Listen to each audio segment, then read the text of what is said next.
Walk into a house built before 1970 and you will find things that modern builders would never include.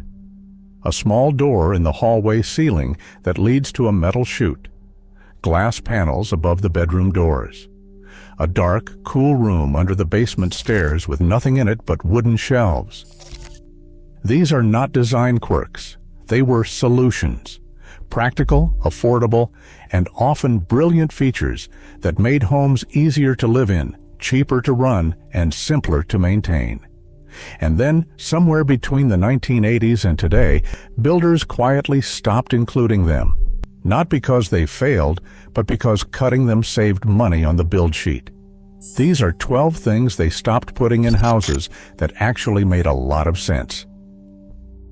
Before central air conditioning became standard in American homes during the 1970s and 1980s, millions of families cooled their houses with one large wool house fan mounted in the ceiling of a central hallway.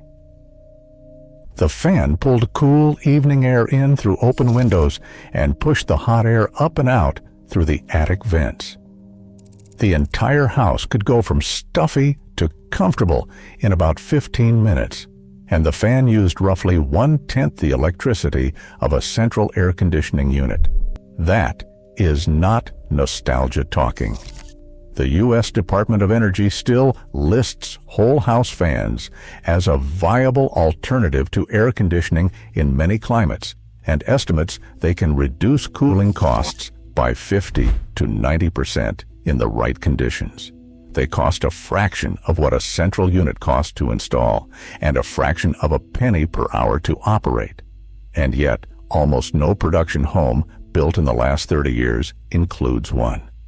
The reason is simple economics from the builder's perspective, not the homeowner's. Central air became an expected feature, so builders installed it. Once a house had central air, nobody asked for the whole house fan anymore. The fan disappeared not because it stopped working, but because it stopped being fashionable. Meanwhile, homeowners across the country pay hundreds of dollars a month in summer electricity bills, cooling homes that could have been cooled naturally on most spring and fall evenings for almost nothing. Number 11. Transom windows above interior doors. If you have ever walked through a home built before 1940, you have probably noticed small rectangular windows perched above the doors, sometimes with frosted glass, sometimes clear, and sometimes with a small hinge so they could open. Those are transom windows, and they were one of the most elegant passive ventilation systems ever put into a house. Before air conditioning, the problem was not just getting cool air into a home, it was getting air to move through it. A closed door stopped airflow dead, and in the summer, a room with a closed door became a sealed box of stagnant heat. Transom windows solved this by allowing air to circulate above the door even when the door itself was shut for privacy. In the winter, they let warmth from the heated rooms spread to cooler hallways without having to leave doors open. They also brought natural light deep into the interior of a house, brightening hallways and rooms that had no windows of their own. Builders phased them out during the post-war building boom because they added labor and materials to the framing, and HVAC systems supposedly made them unnecessary. But anyone who has ever lived in a house with transom windows knows the light quality alone was worth the effort. Modern homes spend thousands on recessed lighting to illuminate the same interior spaces that a $5 pane of glass used to brighten for free. Number 10. The laundry chute. This is one that people who grew up with it genuinely miss.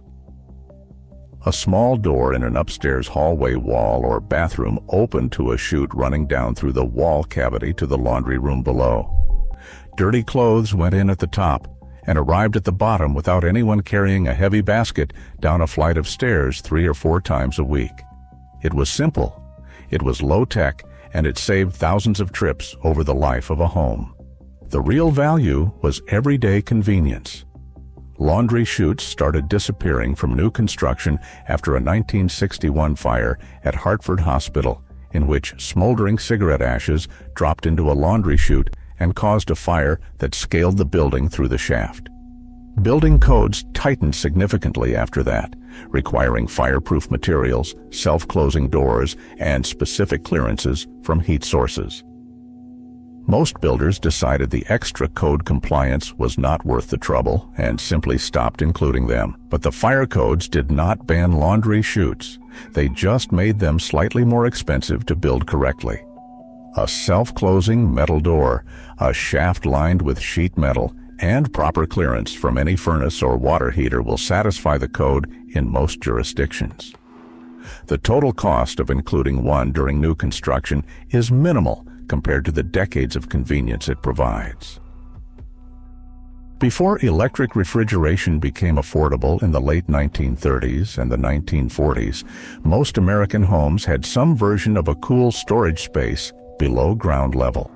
A true root cellar was a small room dug into the earth, either beneath the house or as a separate structure in the yard, where the natural temperature of the soil kept produce cool and at a steady humidity year-round. Potatoes, carrots, turnips, squash, apples, canned goods, and preserves could last for months down there without electricity, and families depended on that storage to get through winter. The root cellar disappeared because the refrigerator arrived, and because modern homes traded deep basements for slab foundations. But here is what is interesting. A growing number of homesteaders, gardeners, and preparedness-minded families are rediscovering that a simple underground storage space maintains temperatures between 32 and 40 degrees Fahrenheit naturally, which is exactly what a refrigerator is trying to do, using hundreds of dollars of electricity per year. A root cellar cannot replace a refrigerator for daily use, but as supplemental cold storage for bulk produce, canned goods, and long-term food supplies, it does something that no appliance in your kitchen can. It works during a power outage. It costs nothing to run, and it lasts as long as the house stands. Between the kitchen and the dining room in nearly every well-built home before World War II, there was a narrow room with glass-fronted cabinets, a countertop, and often a small sink. This was the butler's pantry, and despite the name, you did not need a butler to use one. It served as a staging area for meals, a storage space for china and glassware, and a buffer zone that kept the noise and mess of the kitchen hidden from dinner guests. When the open floor plan took over American home design in the 1990s and the 2000s, the wall between the kitchen and dining room came down, and the butler's pantry went with it. Builders argued that the open layout made homes feel bigger, and buyers liked the sight lines. But what nobody mentioned was that the butler's pantry had also been solving a storage problem that the open kitchen made worse. Without it, all those serving dishes, seasonal china sets, table linens, and small appliances had to live somewhere in the main kitchen. And that is a big reason why modern kitchens feel cluttered even when they are twice the size of the ones from the 1940s. The butler's pantry is one of the few old features actually making a comeback in custom home building, though it now tends to be marketed as a scullery or prep kitchen. Builders who used to eliminate the room to save 8 feet of hallway are now charging a premium to put it back. There was a time in America when nearly every home had a covered porch across the front, wide enough for a pair of rocking chairs or a porch swing, deep enough to keep the rain off, and positioned to catch whatever breeze was moving through the neighborhood. The front porch was not decoration. It was functional climate control, social infrastructure, and a buffer zone between the public street and the private interior of the house. The porch roof shaded the front-facing windows during summer, which could reduce interior temperatures by several degrees without any mechanical system. In the days before air conditioning, that shade was not optional. It was essential. The porch also served as an outdoor room where families could sit in the evening, greet neighbors, watch children play, and participate in the life of their street without formally inviting anyone inside. It was a place for community and casual connection. Porches began shrinking in the 1950s when car culture pushed garages to the front of the house and television pulled families indoors. By the 1980s, most production homes had reduced the front porch to a concrete slab barely large enough to stand on while fumbling for your keys. The garage door became the dominant feature of the front facade, and the street-facing side of the house became something people drove past rather than sat on. We traded a free outdoor living room for a parking spot, and the neighborhood changed with it. In homes built through most of the 20th century, particularly in climates with real winters, there was a small room between the back door and the kitchen where the mess stopped. Coats went on hooks, boots went on a tray. The dog got wiped down before entering the house. Groceries could be set on a bench while you kicked off your shoes. The mudroom was the filter between the outside world and the clean interior, and it worked because it was a dedicated space with a hard floor, a drain or a mat, and hooks and shelves built into the walls. Modern builders eliminated the mudroom to squeeze another few square feet into the kitchen or family room. The back door now opens directly into the main living space, which means every grain of sand, every muddy footprint, and every wet umbrella enters the house with nothing to stop it. Some higher-end homes have brought the mudroom back, usually near the garage entry, but in most production housing, the feature has been replaced by a small bench in the laundry room or nothing at all. Number 5, the clothesline. This one never needed to be built into a house because it was built into the yard. 2 T-shaped metal posts set in concrete about 30 feet apart, with several lines of wire or cord strung between them. Every house had one, and most were used several times a week. Hanging laundry outside to dry cost nothing, used no electricity, and left clothes smelling like natural fresh air and sunlight, instead of synthetic fragrance from a dryer sheet. Sunlight also naturally disinfected fabric and bleached whites without chemicals. The electric dryer made the clothesline unnecessary in theory, but the economics still favor the line by a wide margin. The average household spends between $100 and $150 a year running a clothes dryer. Over the 30-year life of a home, that is $3,000 to $4,500 in electricity, to do something that the sun and the wind do for free. Homeowners associations banned clotheslines in many suburban neighborhoods as unsightly, which is striking when a row of white sheets drying in the breeze was once one of the most recognizable images of American domestic life. Several states have since passed right-to-dry laws that override HOA restrictions, but the cultural habit of hanging laundry has largely been lost to a generation that grew up pressing a button. Open a narrow door in the wall of a 1940s or 1950s home, and a full-size ironing board folds down from the inside of the cabinet, already at the right height and ready to use. When you were done, you folded it back up, closed the door, and the board disappeared.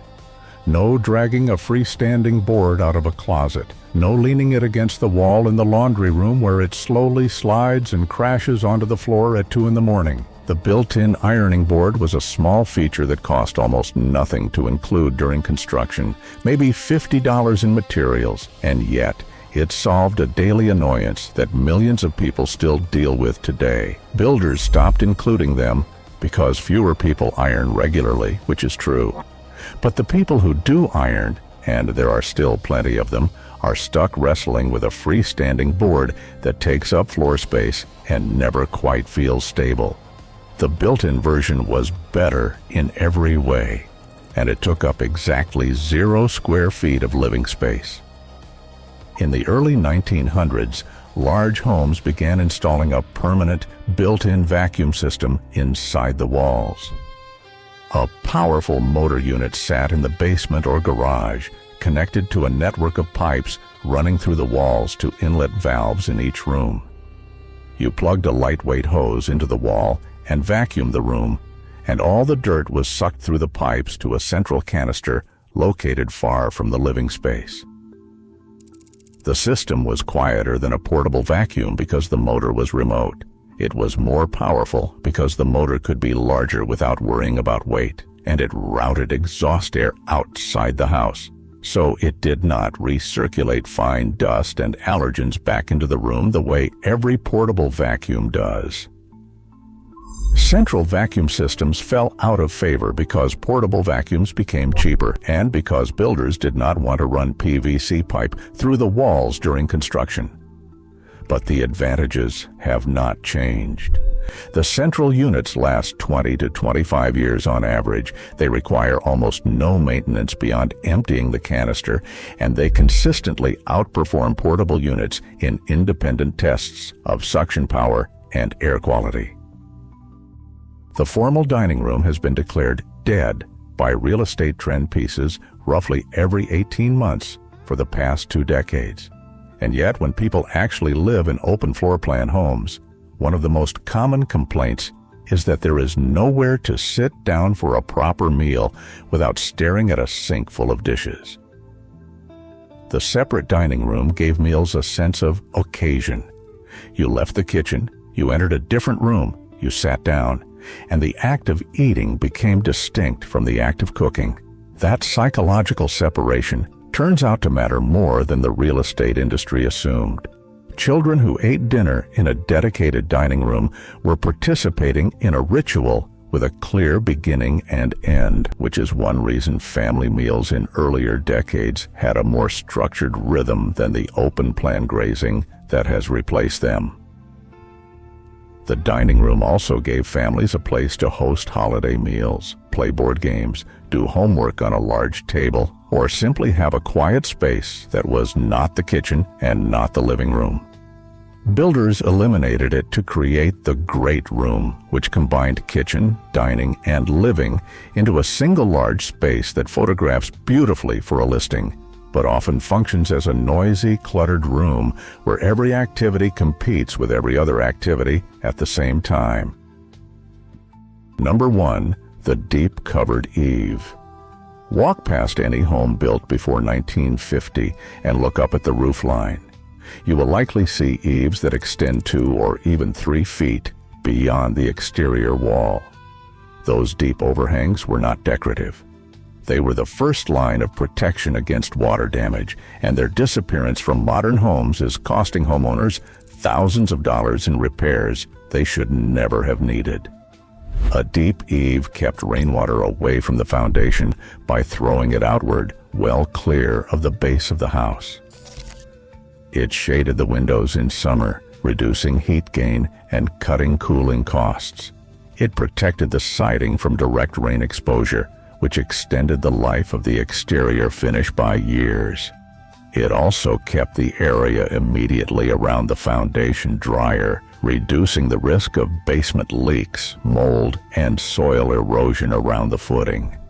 Modern homes have cut the eave back to 12 inches or less, sometimes to nothing at all, in pursuit of a sleek, contemporary look. The result is rain pouring directly down the face of the wall, pooling near the foundation, splashing mud onto the siding, and accelerating the deterioration of every exterior surface it touches. Gutter systems help, but gutters clog, overflow, and require maintenance. A 30-inch eave does the same job passively and never needs cleaning. Every dollar a builder saved by trimming the eave eventually shows up as a repair bill in the homeowner's budget. The deep eave was never glamorous, but it was quietly doing more work than any other feature on the outside of the house. Cutting it back to save a few $100s on lumber was one of the most short-sighted decisions the modern building industry ever normalized. When you look at this list as a whole, a pattern starts to form. Almost every feature that disappeared from the American home was removed for the same reason. It cost the builder money during construction.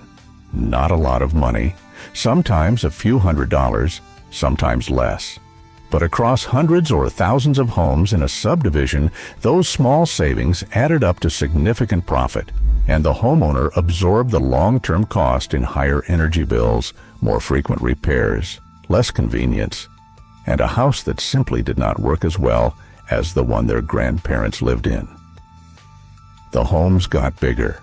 The square footage climbed from 983 square feet in the 1950s to well over 2,200 today. The bathrooms multiplied, the kitchens expanded, the closets became rooms of their own. But somewhere in that growth, the small, smart, functional features that made a house genuinely livable were stripped out one by one.